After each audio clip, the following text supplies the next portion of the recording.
Xin chào các bạn nha. Hôm nay mình có một cái quạt treo tường này các bạn. Nó vẫn quay bình thường nhưng mà nó không có đảo được á.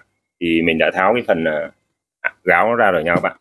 Mình kiểm tra thì mình thấy rằng là nó không có đứt dây hay gì hết ha. Thì hôm nay mình sẽ hướng dẫn các bạn cách sửa cái tuốc năng đảo chiều của cái quạt treo tường nha các bạn. Bây giờ mình sẽ kiểm tra, cắm điện vào ha, để cho các bạn xem là nó có hiện tượng gì ha. Đó, hiện tại thì cái motor quạt đã quay đó, nhưng mà cái thuốc năng thì đứng im luôn nha các bạn. Thì sau khi mà tháo cái gáo ra rồi ha, thì các bạn mở cái phần này ha. Đó. Cái phần nối dây đó các bạn, người ta sử dụng hai con này thì mình đã rút ra rồi nha các bạn. Đó, lát nữa mình sẽ kết nối ở cái phần này luôn ha.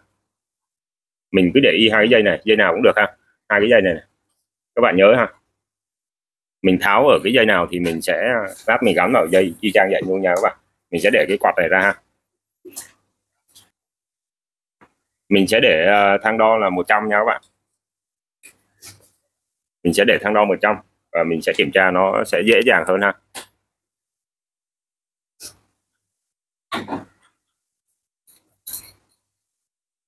Đó, các bạn thấy nó lên rồi nè. Các bạn để thang đo thông mạch thì hầu như là không thấy hiện tượng gì ha. Đó, nó chỉ nhích lên một chút xíu nhưng mà mắt thường mình rất khó nhìn thấy nha các bạn. Đó, tại vì cái điện trở của nó rất nhỏ.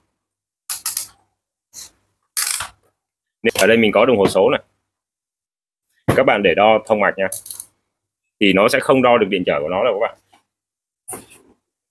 nhưng mà nó sẽ hiện lên, nó chịu được cái volt ha. Nó ra được cái volt này các bạn này, là 1,8V đó, tức là khoảng tầm 1,9V nha các bạn. Như vậy á, thì cái cục túc năng này nha các bạn, nó còn sống à. Do mà nó còn lên á, có nghĩa là cái cục này chưa có hư nha các bạn, nó còn sống. Thì nó còn sống thì mình mới sửa nha các bạn. Còn nếu mà nó đứt rồi, đo mà không lên nữa thì các bạn nên mua cái mới nha. Thì ở đây các bạn quan sát này, thấy nó có mấy cái ngàm này để nó giữ cái nắp này nha các bạn. Đó.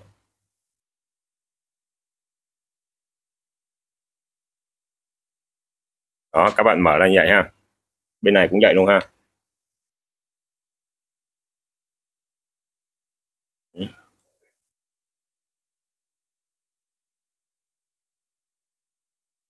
Như vậy là nó có một, hai, có ba cặp nha các bạn. Các bạn tháo ba cặp này ra, mình nghĩ khả năng nó bị hư nhông nha các bạn, hoặc là nó bị kẹt nhông hay gì đó. Mình cứ mở phần này ra, các bạn nhớ đánh ghi nha. Tại vì khi cái vị trí các bạn làm sai á thì nó sẽ soi không có tốt nha các bạn. Đó, mình sẽ đánh ghi ha, lát nữa mình ráp đúng cái vị trí này nha các bạn. Rồi mình bật ra nha các bạn. Đó, đây chính là cái phần nội thất của nó nha các bạn. Mình kiểm tra hết ha, coi các bánh răng nó có vấn đề gì không nha các bạn ha. Mà gắn trước thì lát nữa gắn sau nha các bạn. Mình sẽ tháo phần bánh răng này trước ha. Đó. Rồi cái thứ nhất, cái thứ hai nè, cái thứ hai nè, cái thứ ba nè. Lát nữa mình sẽ nhớ mình gắn đều như vậy nha các bạn. Mình kiểm tra hết các bánh răng còn ok hết nha. Cái thứ tư này. Đó, sau khi mà tháo được 4 cái rồi, một, một, hai, ba, bốn ha, các bạn để lần lượt để lát mình nhớ nha các bạn. Thì cái phần bạc này các bạn, nó còn rất là ok, thì cái này không có hư nha các bạn. Cho nó chính xác thì các bạn cũng đánh dấu luôn nha các bạn.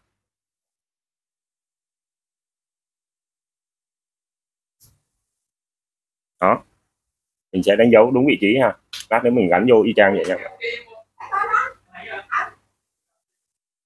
Đó, y vậy nha. Rồi các bạn kiểm tra ha, các bạn thấy ở phía trong này nè, nó có một cái cục gì đó cứng ngắc ở đây này. Đó. Nó làm cho kẹt đó các bạn.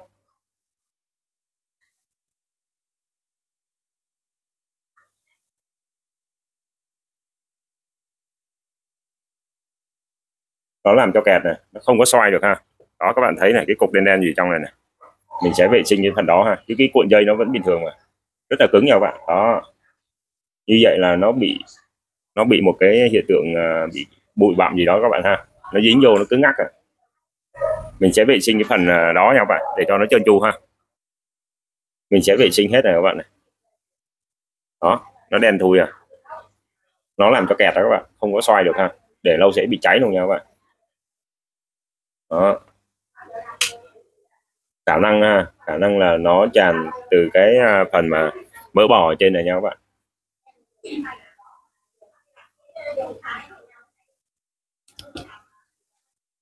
Đó,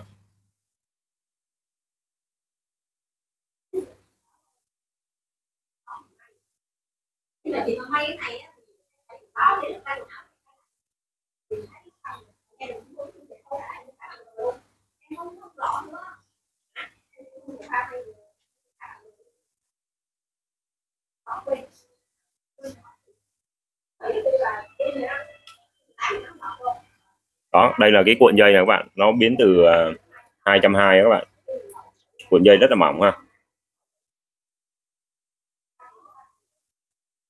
Đó, mình vệ sinh sạch sẽ này.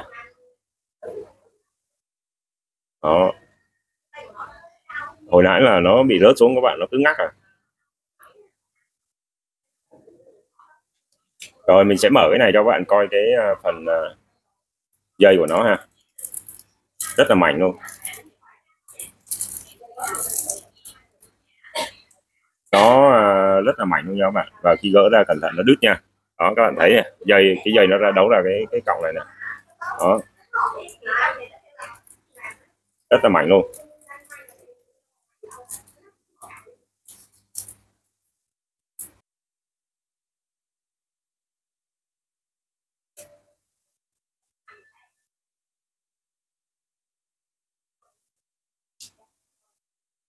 Đó, như này ha. Rồi các bạn cho phần này xuống này. Đó, các bạn thấy giờ nó rất là trơn tru luôn nè, nó không có bị cứng ngắc nữa các bạn.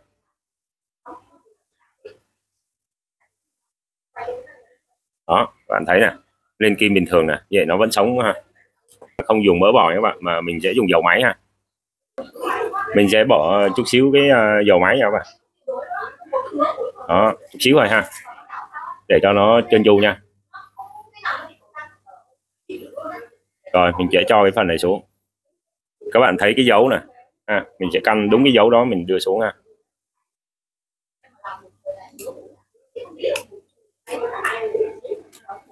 Đó, như vậy ha, vậy là đúng rồi nha các bạn. Đó, sau khi mà mình ráp cái nhông nó đúng này nè các bạn, thì nhông nó đã quay ngon lành rồi ha. Đó, các bạn thấy nó ổn rồi ha.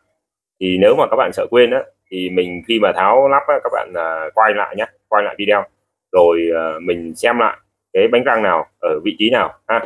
Mình làm như thế, nếu mà các bạn không rành á, thì các bạn làm như thế nó sẽ rất là dễ dàng nha các bạn, không có bị lộn ha. Rồi bánh răng nó đã ngon lành rồi. Như vậy á các bạn, sau một thời gian xài á, nó bị các cái bụi bặm rồi mỡ bò nó bết lại với nhau á, rồi nó làm cho kẹt, nó không quay được. Đó, như vậy là ok đó các bạn. Mình sẽ đậy cái này vào đúng cái vị trí mà mình đánh dấu ha, là sẽ quay bình thường thôi. Khi đã lắp đúng vị trí rồi thì các bạn gắn cái phần bánh răng ở trên này ha. Với các bạn một cái lưu ý nữa này, quá trình mình mở ra các cái cốt này nó có thể bị cong vênh một tí xíu, thì các bạn nếu mà thấy nó không thẳng ha, thì các bạn điều chỉnh lại nha các bạn. Cái cốt này khi mình quá trình mình tháo lắp mình cậy ra mà nó cong á, thì các bạn uốn sao cho nó thẳng thẳng trục nha, để các cái bánh răng nó hợp lý nha các bạn. Đó, các bạn xoay tay thử mà thấy nó nhúc nhích như vậy là ok rồi ha. Đó, rồi cái phần đánh dấu ở đây ha, thì mình đã đánh dấu ở đây rồi, thì mình gắn cho thôi, nhấn xuống nha các bạn. Đó, các bạn nghe thấy kịch cái ha, như vậy là ok rồi đó. Đó, bên này cũng vậy nè. Thì các bạn không phải mua cái túp năng mới nha các bạn, rồi lâu lâu mình tháo ra vệ sinh quạt bảo dưỡng cho nó ha. thì nó xài rất là bền luôn nha các bạn.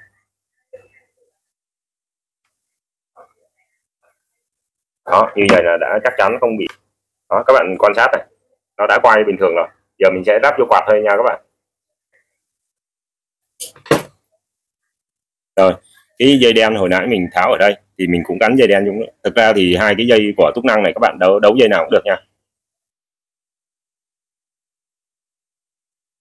Đó, rất là chắc chắn rồi. Sửa điện nhiều ở trong nhà ha, thì các bạn nên mua những cái đầu cốt như thế này, rất là tiện luôn nha các bạn. Đây, ở đây mình mua này, ví dụ như mình mua 5.000 10.000 mình ra tiệm điện á, mua cái đầu bấm như thế này á thì nó rất là tiện lợi, không phải cuốn băng keo hay gì hết nha các bạn, mà cũng chuyên nghiệp nữa ha. Đó, ở đây nhé các bạn, nó có nhiều kích cỡ, thì với những cái dây nhỏ các bạn mua lỗ nhỏ thôi ha. Đó, các bạn cứ để như thế này là rất chuyên nghiệp luôn nha các bạn. Rồi các bạn bấm ha, bấm đây cho nó cứng này, giữ dây điện lại ha. Đó,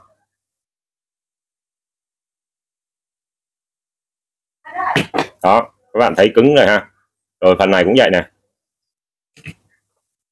rất là rẻ luôn mà chắc chắn nữa, chuyên nghiệp nữa các bạn ha. Này, các bạn bấm sát xuống luôn nha các bạn, dùng kìm bấm cũng được, không cần phải đồ chuyên nghiệp đâu.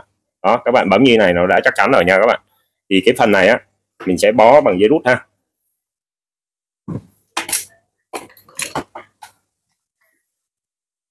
Cái bát này nó có răng sẵn này nha các bạn, thì mình không cần phải ốc gì đâu ha.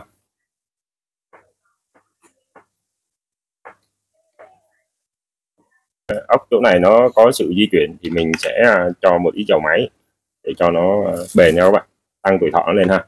Rồi. Đó, rất là gọn gàng luôn, chuyên nghiệp nữa ha. Đó, sau khi mà gắn xong rồi nha các bạn, thì mình sẽ test thử coi nó quay có ok không ha. Rồi, nó ok, nó trơn tru hết rồi ha. Thì mình sẽ cho nó một chút xíu nha các bạn, cái dầu máy này vào những cái bộ phận này ha, những bộ phận mà nó xoay á, để cho nó được bền nha các bạn. Đó, mình châm hết vô mấy cái này ha. Rồi mình kết thúc video tại đây, chúc các bạn thành công nha. Có điều gì thắc mắc các bạn để lại phần bình luận giúp mình nha. Rồi, xin chào các bạn.